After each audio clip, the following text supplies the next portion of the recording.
C'est une des destinations les plus inaccessibles du monde. Pyongyang, capitale de la Corée du Nord.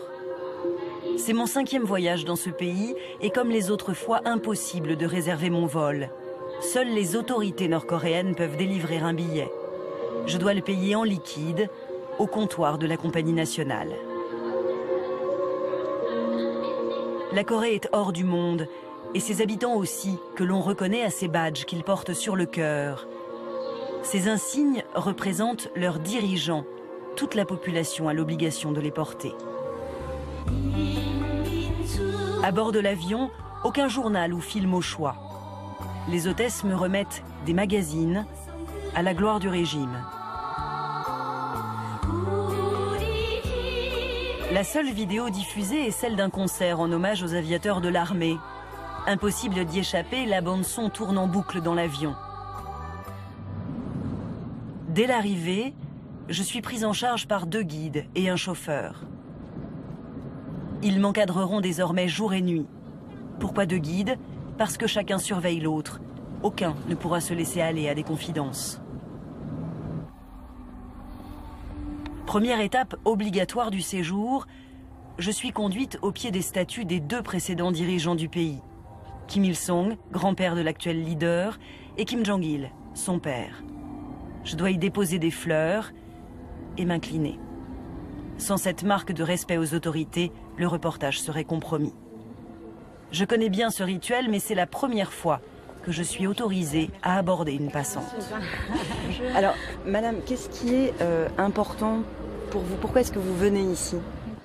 Depuis le décès du président Kim Il-sung et celui du général Kim Jong-il, nous avons tout le temps envie de les revoir et ici, j'ai l'impression que c'est le cas.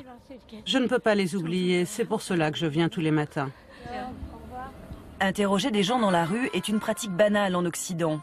Mais en Corée du Nord, c'est en principe impossible. Filmer leur vie quotidienne, inconcevable. Et pourtant, à l'occasion de ce voyage, je vais pouvoir visiter une usine, rencontrer une famille dans son intimité, me déplacer à la campagne, pénétrer dans un hôpital et dans des parcs d'attractions. Il m'a fallu des mois pour obtenir ces accès. Le régime n'est pas disposé à ouvrir ses portes. Ce pays se sait sous surveillance. Les Nations Unies, dans un rapport publié ces derniers mois, dénoncent les atrocités commises contre des dizaines de milliers de prisonniers politiques, le contrôle de la population et la discrimination sur la nourriture, entre autres. Bien sûr, je le sais à l'avance, certains Nord-Coréens qui vont nous répondre ont été choisis par les autorités.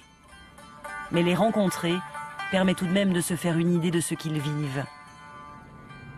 Voyage dans le pays le plus fermé du monde, où un parti unique régente la vie de 24 millions de personnes depuis plus de 60 ans.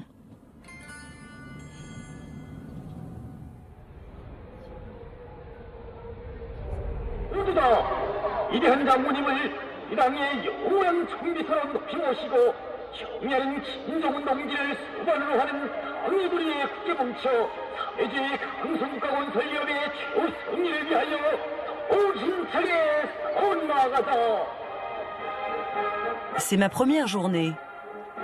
Dès 6 heures du matin, je suis réveillée par ces slogans révolutionnaires. Des camionnettes les diffusent chaque jour, sous les fenêtres de mon hôtel et partout dans le pays. Les Nord-Coréens partent au travail en musique, mais aucun d'entre eux n'a choisi son métier. C'est l'État qui, selon ses besoins, attribue une fonction à chacun. Ma première visite est celle de cette usine de Pyongyang, où les ouvrières fabriquent les vêtements fournis à la population. Ici, le régime habille tout le monde. Il attribue aussi les logements, distribue la nourriture et verse un tout petit salaire. Impossible d'ailleurs de savoir à combien il s'élève. 8500 femmes travaillent dans cette fabrique, mais je ne peux en interroger qu'une seule. Elle a été sélectionnée, la meilleure de toutes, désignée héroïne du travail. Je m'appelle Moon Kang-soon. J'ai 32 ans et cela fait 16 ans que je travaille dans cette usine. Cette usine a été visitée par les 3 générations de nos dirigeants. Et il y a eu 16 héroïnes du travail. Donc moi aussi, j'ai voulu travailler ici et ainsi faire plaisir à nos leaders. Faire plaisir aux leaders, cette expression, je vais l'entendre tout au long de mon séjour. Une sorte d'obsession. Moon Kang-soon est convaincue qu'elle doit tout aux dirigeants. Je suis orpheline et je pense que dans un pays capitaliste, c'est la perte de tout. On peut être abandonné, à la rue. Ici, grâce à l'amour de notre parti et de notre général qui prend soin des gens, je m'en suis sortie. Il n'y a pas de mendiants en Corée, ça n'existe pas? Non, cela n'existe pas. Le gouvernement prend tout le monde en charge. Et donc, je vis heureuse, sans éprouver de chagrin d'avoir perdu mes parents. Moon Kang-soon est orpheline, mais heureuse, dit-elle. La propagande répète sans cesse à la population qu'elle vit dans un monde parfait. Mais les Nord-Coréens ne connaissent rien d'autre.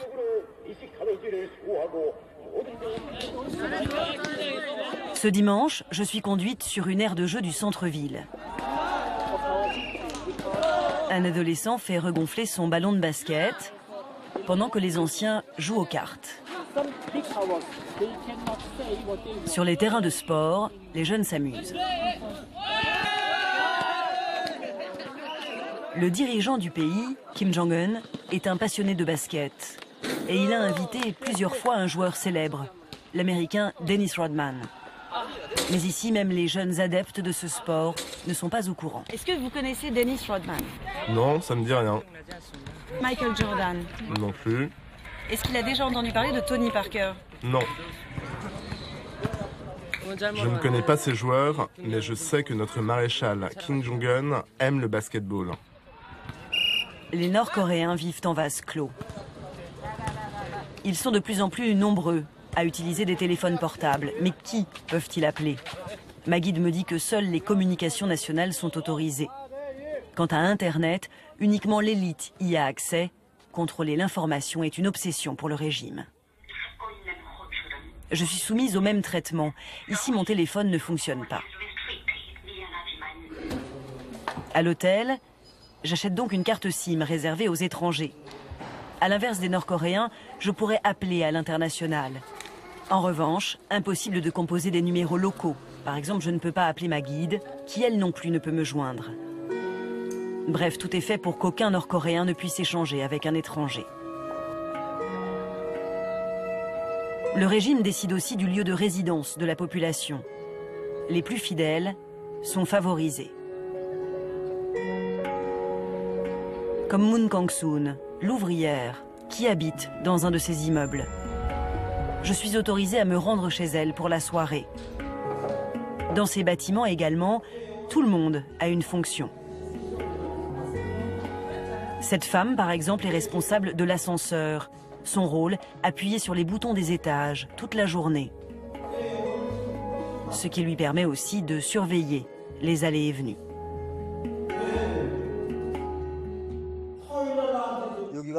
C'est le mari de Moon Kang-soon qui me fait visiter leur appartement.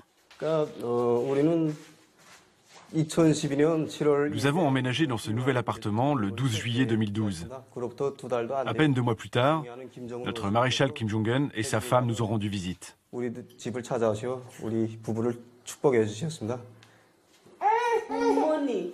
Une famille modèle. Mais comme tout le monde ici, sa vie est écrite par le régime. Le destin de leur fils est donc tout tracé. Il posera en costume de marié devant les célèbres statues et il passera 10 ans de sa vie au service militaire.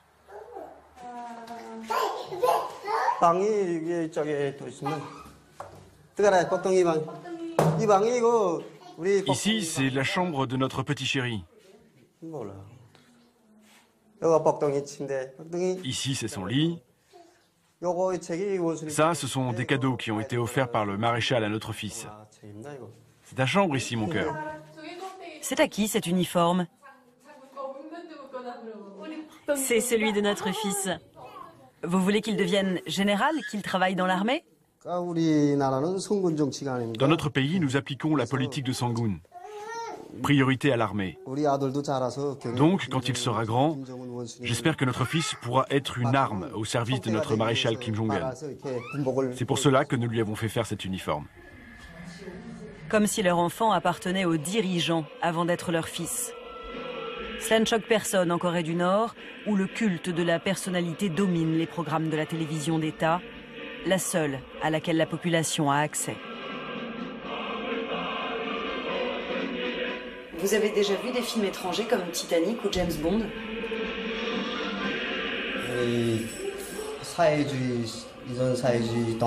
La plupart des films étrangers qui sont diffusés à la télévision sont des films de l'ancien bloc soviétique. À nos yeux, les films capitalistes sont obscènes.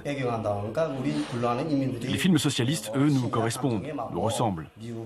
La télévision ne diffuse jamais des films américains pourris ou de films japonais et sud-coréens que l'on n'aime pas, que nous ne voulons pas regarder. Des films américains pourris, c'est la terminologie officielle. Kim Hyok ne peut nous dire autre chose. Regarder des programmes étrangers est passible d'emprisonnement.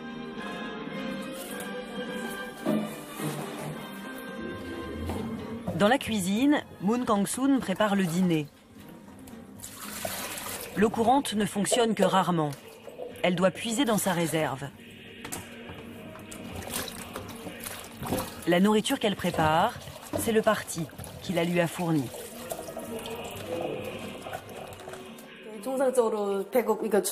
On nous distribue du riz et d'autres produits alimentaires de base, comme de l'huile, de la sauce de soja, de la pâte de soja, des œufs, des légumes.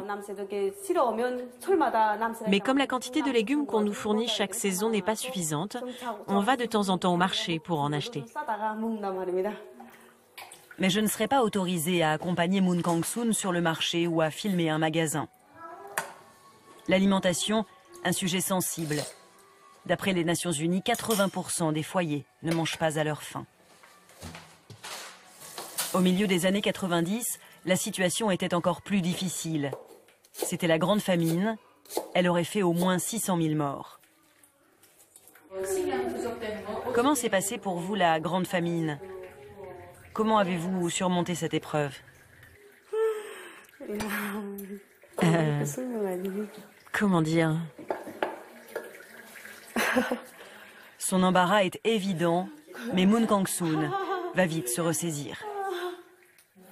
Nous savions que tant que nous avions la direction de notre général Kim Jong-il, nous surmonterions tous les obstacles.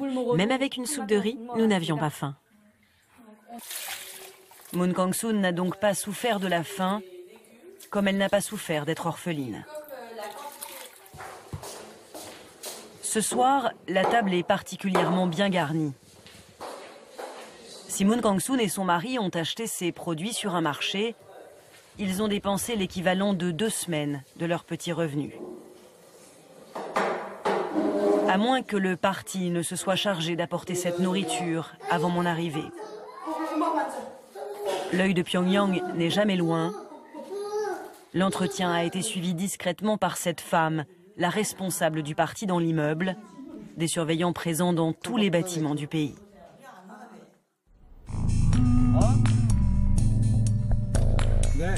Le contrôle des citoyens est étendu à tous les domaines. Notre chauffeur ne peut pas circuler librement. Pour se déplacer à l'intérieur du pays, il faut des autorisations spéciales. Nous prenons la route pour la campagne. Avec d'abord une grande traversée de Pyongyang, la capitale. Ces dernières années, la ville s'est transformée. Des bâtiments flambant neufs sont sortis de terre. De grands espaces verts ont été créés. Le tout financé essentiellement par des exportations de minerais dont la Corée du Nord regorge. Mais dès que l'on s'éloigne de la capitale, nous découvrons une autre Corée. Nos guides nous interdisent de filmer. Nous tournons à leur insu. Sur les routes, nous ne croisons aucun véhicule. Faute de carburant, la population se déplace à vélo ou à pied sur des dizaines de kilomètres. Dans la campagne, nous croisons des charrues à bœufs. Les routes sont chaotiques, poussiéreuses. Tout aussi discrètement, nous profitons d'un arrêt pour tourner ces images. Nous apercevons des paysans qui récoltent à la main. Pas un tracteur à l'horizon. La production est faible, ce qui fragilise le pays et explique en grande partie les famines. Dans la ville voisine aussi, l'écart avec Pyongyang, la capitale, est saisissant. Dans le centre, nous sommes à nouveau officiellement autorisés à filmer. Mais la population est moins bien vêtue et cela préoccupe nos guides. Alors que nous filmons ces hommes qui lisent le journal, notre accompagnateur local, en costume beige, intervient. Il trouve que certains d'entre eux font mauvais effet et leur ordonne donc de partir. Rien n'est laissé au hasard. Voici l'image autorisée. Sélectionner la population, c'est la méthode du régime, selon les Nations Unies. Il y a ceux que l'État juge inutiles, il leur distribue moins de nourriture, et ceux qui sont considérés indispensables au maintien du système, eux sont mieux traités. En haut de l'échelle, les militaires. Nous arrivons au cœur de la zone démilitarisée, le lieu symbole des tensions entre le Nord et le Sud.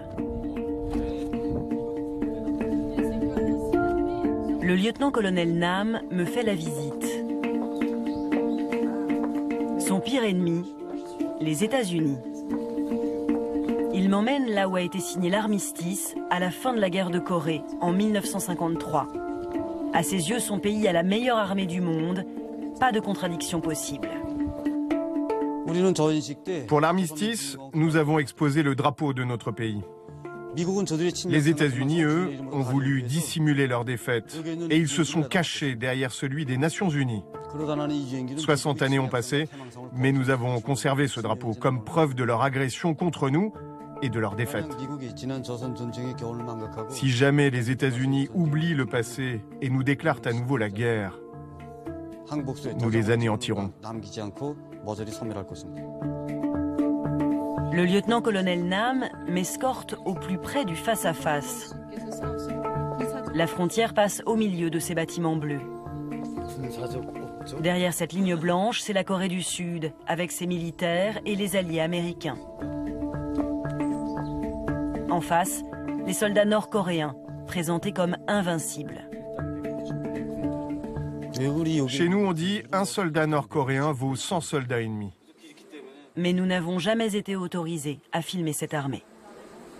Filmer les militaires, rencontrer les hauts gradés. Vous savez, si vous posez trop de questions sur les questions militaires, alors on ne sait pas où est-ce que vous allez finir. La menace est claire. Avec l'armée, pas question de plaisanter. Ici, les militaires sont omniprésents. La Corée du Nord est le pays le plus militarisé au monde. Tous les hommes passent 10 ans de leur vie sous les drapeaux. Un tiers de la population est réserviste.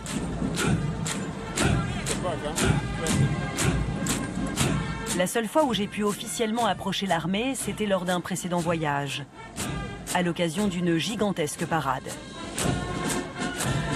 Le régime y dévoile son arsenal et présente ses militaires sous leur meilleur jour. Une démonstration de force vis-à-vis de l'étranger, mais aussi de l'intérieur. Un avertissement pour ceux qui ne marchent pas au pas. Le moindre écart, la moindre critique peuvent conduire en camp.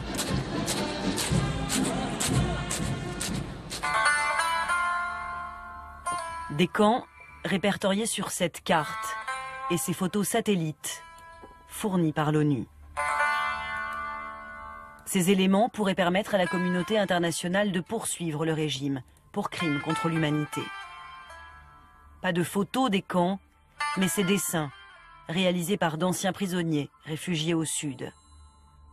Les détenus subiraient des tortures régulières. La privation de nourriture contraindrait les prisonniers à manger des rats et des serpents. Des femmes subiraient des avortements forcés.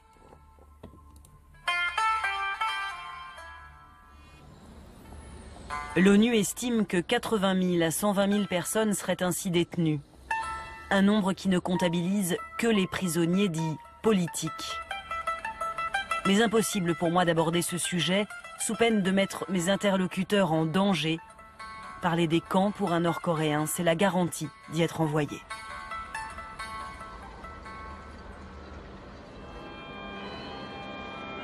Mes guides préfèrent me montrer cet hôpital flambant neuf, inauguré il y a 2 ans. Dans ce pays où tout le monde est forcément heureux, même les enfants malades trouvent la force de remercier le régime.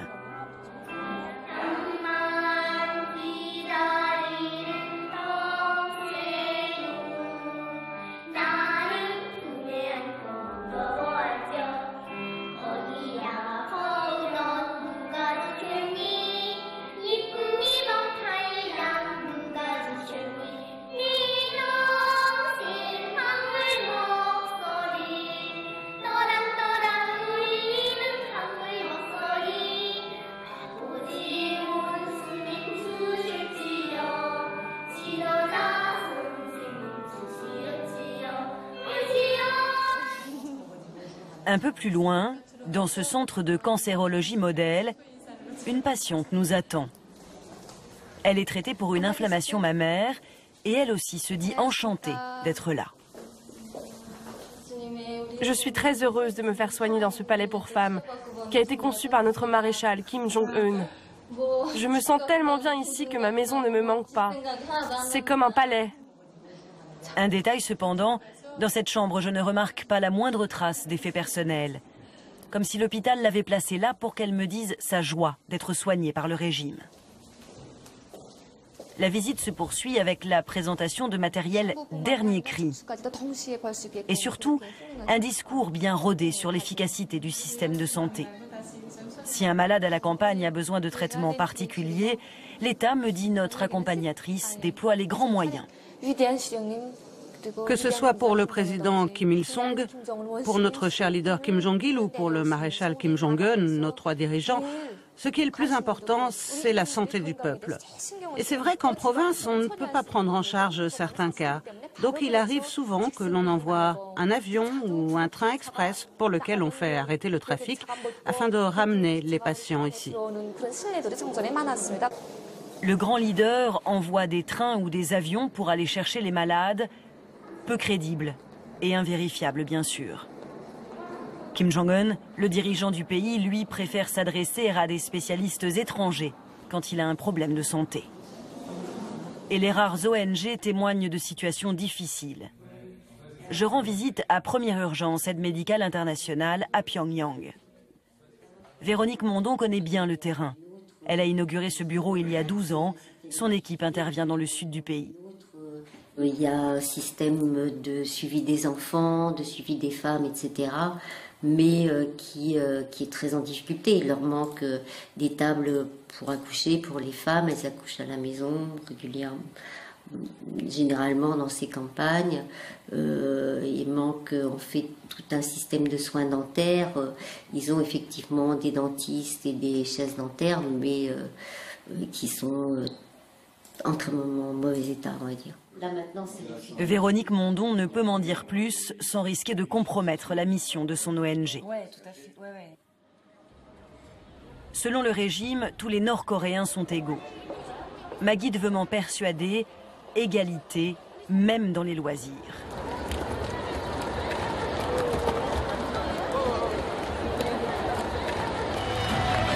Chaque dimanche, le delphinarium de Pyongyang fait salle comble.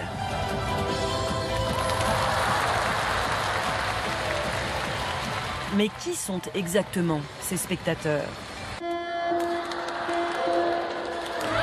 Qui a les moyens de se divertir dans ce pays où une famille ne dispose, selon certains observateurs, que de quelques dizaines d'euros par mois? Lorsque je pose cette question, mes accompagnateurs refusent de me répondre. Dans ce centre équestre, je vais comprendre que le paradis socialiste n'est réservé qu'à quelques-uns. Au départ, la guide locale m'explique que l'équitation n'est pas un sport de riches. Ici, c'est un lieu de repos, un lieu d'exercice à disposition des jeunes, des personnes âgées, de tout le peuple. Cet endroit symbolise l'amour de notre maréchal Kim Jong-un. Ici, il n'y a pas de privilégiés. Ce centre équestre serait donc un cadeau offert par le maréchal à ses concitoyens. Mais la femme qui encadre notre visite va commettre un impair. Si c'est offert, ça veut dire que c'est gratuit? Non, ce n'est pas gratuit. Il y a des tarifs horaires en fonction des clients. Déjà, l'entrée coûte cher. Ça coûte 1000 won. Et ensuite, c'est 40 000 won par heure.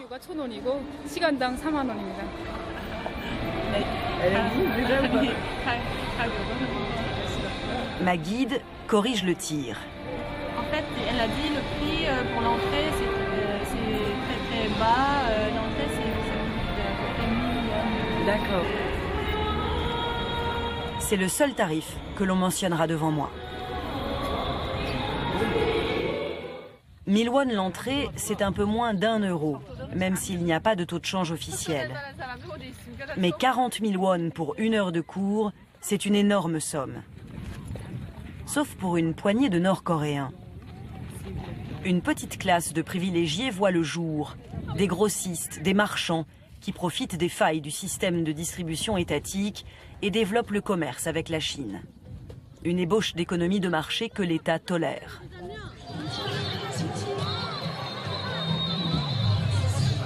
C'est mon dernier jour en Corée du Nord. Le pays célèbre l'anniversaire du parti. Je demande à voir ce que font les habitants de Pyongyang à cette occasion et je suis conduite sur cette colline. Là, je peux observer ceux qui, peut-être un jour, menaceront le régime. Ces privilégiés peuvent-ils jouer un rôle au-delà de l'économie? Ils se déplacent davantage et ont donc plus d'accès à l'information. Est-ce d'eux que viendra le changement? Quelque chose est en mouvement en Corée du Nord, dans le plus grand secret.